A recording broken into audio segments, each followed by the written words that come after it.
Hello बच्चों, good morning बेटा। आज हम आपका ज्योग्राफी में लेसन 5 जिसका नाम है जलमंडल, इस लेसन की रीडिंग करेंगे। ठीक है, तो इसके अंदर बताया गया है कि जल का जो हमारे जीवन में क्या महत्व है और जल चक्र क्या होता है, जल का बजट और जल संरक्षण किस प्रकार किया जाता है, महासागरीय जल क्या है, महासागरीय गतियाँ क्या होती हैं तथा कुछ सागरीय धाराएँ, इन सभी के बारे में इस पाठ के अंतर्गत बताया गया है। तो चलिए स्टार्ट करते हैं कि जैसा हम सभी जानते हैं कि जो जल जीवन के लिए सबसे महत्वपूर्ण जो है मनुष्य की आवश्यकता है। पृथ्वी पर जल की प्रचुरता से ही जीवन संभव हुआ है, यानी हमारी पृथ्वी पर जल है, इसीलिए हमारी पृथ्वी पर जो जीवन है वह संभव है। पृथ्वी का 71% भाग जो है जल से अनावृत यानी ढका हुआ है, और ये जल राशियों में महासागर, सागर, झीलें, नदियाँ, हिम चालित क्षेत्र, हिमनाद आदि सम्मिलित होते हैं, यानी इन सब के रूप में जो जल है वह हमारी पृथ्वी पर है। किंतु अधिकांश जल महासागरों व सागरों के रूप में है, जो खारा होने के कारण पीने तथा अन्य उद्देश्यों में काम नहीं आता है। अब आ जाता है हमारा जल चक्र के जल चक्र क्या है। तो जैसे कि हम जानते हैं कि जल पृथ्वी पर 3 रूपों में विद्यमान रहता है। पहला है तरल रूप, दूसरा है ठोस रूप तथा तीसरा है गैसीय रूप। जल की मात्रा विभिन्न रूपों में बदलती रहती है, परंतु पृथ्वी पर कुल जल की मात्रा जो है वह समान ही रहती है, क्योंकि जल अपनी गति के कारण एक स्थान से दूसरे स्थान पर जाता रहता है अथवा एक रूप से दूसरे रूप में परिवर्तित होता रहता है। उदाहरण के लिए महासागरों का जो जल होता है वह जलवाष्प यानी भाप बनकर है ना वायु में जाता है, और वहाँ से यह जो जल जाता है वही वर्षा के रूप में वापस हमारे स्थलीय सागरों में फिर से वापस आ जाता है, और तथा सागरों का जल नदियों द्वारा फिर से समुद्र में वापस जाता है, और जल की इसी गति को हम जल चक्र कहते हैं। यानी जो हमारे सागरों का जल होता है वह क्या होता है, जलवाष्प में बदल कर दोबारा आकाश में चला जाता है और पुनः ही वर्षा के रूप में वापस आकर हमारी नदियों और जो महासागर होते हैं उनमें एकत्रित हो जाता है। उसके बाद आ जाता है हमारा जल बजट और जल संरक्षण। तो हमारी पृथ्वी पर एक जल बजट या भूमंडलीय जल संतुलन है, जिसमें वर्षण आय के समान है, जबकि वाष्पीकरण और वाष्पोषण जो क्या है वह व्यय है। महासागर, नदियों या तालाबों में विद्यमान जल के ऊपर सूर्य की किरणें पड़ने से वाष्पीकरण यानी पानी का जो है भाप में बदलना, ठीक है, वाष्पीकरण होता है। पेड़ पौधे अपनी जड़ों द्वारा भूमि से जल ग्रहण करते हैं और अपनी पत्तियों द्वारा उसे जलवाष्प के रूप में पुनः वायु को दे देते हैं। इस प्रक्रिया से जो जल है वापस देने की क्रिया जो होती है वह हमारी वाष्पोत्सर्जन कहते हैं। कुछ क्षेत्र में वसंत ऋतु में बर्फ पिघलने या वर्षा ऋतु में अधिक वर्षा होने के कारण जो होता है अधिक जल एकत्र हो जाता है। हमने देखा है ना, कभी कभी जब वर्षा ऋतु होती है तो बहुत तेज़ वर्षा होती है या अधिक वर्षा होती है, तो जिससे क्या होता है अधिक जल एकत्र हो जाता है। इस अतिरिक्त जल के कारण कभी कभी क्या होता है, जो हमारे पृथ्वी का संतुलन है वह बिगड़ जाता है। इसके विपरीत स्थिति भी हो सकती है। गर्मियों में जब वाष्पीकरण बढ़ जाता है तो क्या होता है, जो हमारा मौसम होता है वह सूखा, शुष्क यानी सूखा हो जाता है, और जो जल होता है उसकी आपूर्ति कम हो जाती है, यानी हमें कम मात्रा में जल प्राप्त होने लगता है। हम पृथ्वी पर जल का बजट तो नहीं बदल सकते हैं, परंतु जल के प्रयोग को नियंत्रित कर सकते हैं। नगरों के उद्योगों में प्रयोग होने वाले जल का बड़ा भाग जो है वह नदियों या महासागरों से प्राप्त होता है, ठीक है, और अनुपयोगी जल के रूप में वापस चला जाता है। यानी जो जल होता है वह हम जो समुद्र जो उद्योग होते हैं बड़े बड़े शहरों में, बड़े बड़े कारखाने आदि कर होते हैं, उनके लिए जल होता है वह क्या होता है कि वह हमें नदियों द्वारा आदि ही प्राप्त होता है, लेकिन वह बाद में इतना दूषित हो जाता है कि वह किसी भी प्रयोग के लिए नहीं रहता है। प्राय इसमें हानिकारक पदार्थ होते हैं। हम जल की मात्रा को बढ़ा नहीं सकते हैं, क्योंकि यह जो है सीमित है। बढ़ती हुई जनसंख्या की आवश्यकताओं की पूर्ति के लिए पर्याप्त जल सुलभ हो सके, इसलिए हमें क्या करना चाहिए, इसलिए हमें जल के उपयोग में जो है सावधानी बरतनी चाहिए, और जो प्रकृति ने हमें ये अमूल्य संसाधन दिया है उसको हमें सुरक्षित रखने के लिए जल संरक्षण पर भी ध्यान देना चाहिए, ठीक है। उसके बाद आ जाता है हमारा महासागरीय जल। के महासागरीय जल क्या है।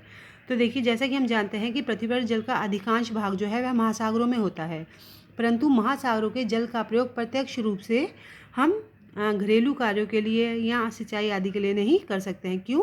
क्योंकि यह खारा होता है। इसका कारण यह है कि जो समुद्र में जो नदियाँ मिलती हैं वह अपने साथ क्या करती हैं, विभिन्न प्रकार के शैलों के अपधारित पदार्थ लाती हैं, यानी जो अनेक प्रकार की चट्टानें वगैरह होती हैं उनमें जो बेकार के पदार्थ हैं या उनके टुकड़े या कण आदि होते हैं, या लावा आदि जो होता है वह उसमें मिला रहता है, जो समुद्र के पानी में मिल जाते हैं, और इनमें लवण के कण एवं अन्य पदार्थों के कण भी होते हैं, जिससे क्या है समुद्र का जल वाष्प के रूप में परिवर्तित हो जाता है, परंतु यह पदार्थ समुद्र में ही रह जाते हैं। इस प्रकार समुद्र में लवण की मात्रा वाष्पीकरण की मात्रा एवं समुद्रों से मिलने वाली नदियों पर निर्भर करती है। ठीक है, उसके बाद आ जाता है कि हमारी महासागरीय गतियाँ। ठीक, महासागरीय गति कौन सी होती हैं? देखिए, सबसे पहले है हमारा ज्वार व भाटा। तो महासागरीय जल का नियमित अंतराल पर दिन में 2 बार उतार और 2 बार जो होता है वह चढ़ाव होता है, जिसे हम ज्वार भाटा कहते हैं। ज्वार भाटा जो है अधिकांश सागर व महासागरों में पाया जाता है। पृथ्वी की सतह पर जब सूर्य और चंद्रमा का गुरुत्वाकर्षण बल होता है तब क्या होती है? ज्वार भाटा का यह कारण बनता है। ज्वार भाटा 2 प्रकार के होते हैं।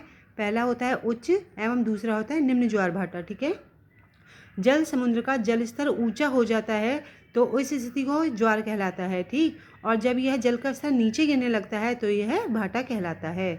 उसके बाद आ जाती है हमारी लहरें। तो सागर की जल के सतह को मोड़ों के रूप में ऊपर या नीचे होना जो है वह लहर कहलाता है। लहर का निर्माण हवा के द्वारा पानी की सतह पर रगड़ने के बाद उसे दूर उड़ाकर ले जाने के कारण होता है। यह मोड़ों के रूप में आगे बढ़ते बढ़ते फिर समाप्त हो जाती हैं तथा पुनः बनती हैं। नदियों व झीलों में भी छोटे रूप में प्राय जो है यह बनती रहती हैं। लहरें कई बार बहुत ऊंची उठती हैं और ऐसी लहरें कभी कभी जो होती हैं वे बड़ी विनाशकारी होती हैं, है ना।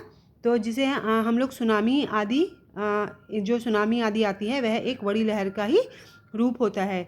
यह लहरें महासागरों के नीचे कैसे बनती हैं? तो यह लहरें जो होती हैं यह महासागरों के नीचे जो ज्वालामुखी फटते हैं, है ना, या कोई अन्य हलचल होती है तब जो है इन सुनामी आदि लहरों का जो है यह उत्पन्न होती हैं। आज लहरों की शक्ति का प्रयोग जो है विद्युत उत्पादन यानी बिजली बनाने के लिए भी किया जाता है। इन लहरों का पूर्व अनुमान न होने पर, क्योंकि पता नहीं होता कि लहरें कब उठेंगी समुद्र में, तो पूर्व अनुमान न होने पर मछुआरों को बहुत ही हानि हो सकती है। क्योंकि जो बड़े बड़े मछुआरे होते हैं, बड़ी बड़ी अपने नाव आदि लेकर जब मछलियाँ पकड़ने के लिए समुद्र आदि में जाते हैं तब इन लहरों का पता नहीं होता है कि कब आ जाएंगी। और कभी कभी क्या आती है कि ये इतनी तेज़ गति से आती हैं और इतनी ऊँची होती हैं कि जो उनकी नाव आदि होती हैं वह सब पलट जाती हैं, है ना। तो जिससे मछुआरों को बहुत ही अधिक हानि होती है। समुद्र जल के एक निश्चित दिशा में जाने को सागरीय धारा कहते हैं। यह पृथ्वी के धरातल पर बहने वाली नदियों की भांति ही होती है तथा जो धीमी गति से बहने वाले जल का स्रोत को क्या कहते हैं? ड्रिफ्ट अथवा प्रवाह कहा जाता है। सागरीय धाराओं की उत्पत्ति जो है वह निम्न कारणों से होती है। पहला है महाद्वीपों के तट की पृथ्वी का घूर्ण आकृति, ग्रहीय पवन एवं महासागरीय जल की लवणता तथा तापमान में भिन्नता ये कारण हैं जिनके कारण जो है धाराओं की उत्पत्ति होती है। पृथ्वी के घूर्ण के कारण सागरीय धाराएं जो होती हैं वो गोलार्ध में अपने बाईं ओर तथा उत्तरी गोलार्ध में अपने दाईं ओर मुड़ जाती हैं। सागरों के तट की आकृति के कारण ही इन धाराओं के जो मार्ग होते हैं वह निश्चित होते हैं। आगे है कि यह धाराएं जो होती हैं 2 प्रकार की होती हैं। पहली होती है गर्म धारा और दूसरी होती है हमारी ठंडी धारा। तो जो उष्ण कटिबंधीय क्षेत्रों में गर्म धाराएं उच्च अक्षांश की ओर बहती हैं और जो ठंडी धाराएं होती हैं वह उच्च अक्षांशों से उष्ण कटिबंध की ओर बहती हैं, यानी दोनों ही एक दूसरे के विपरीत होती हैं।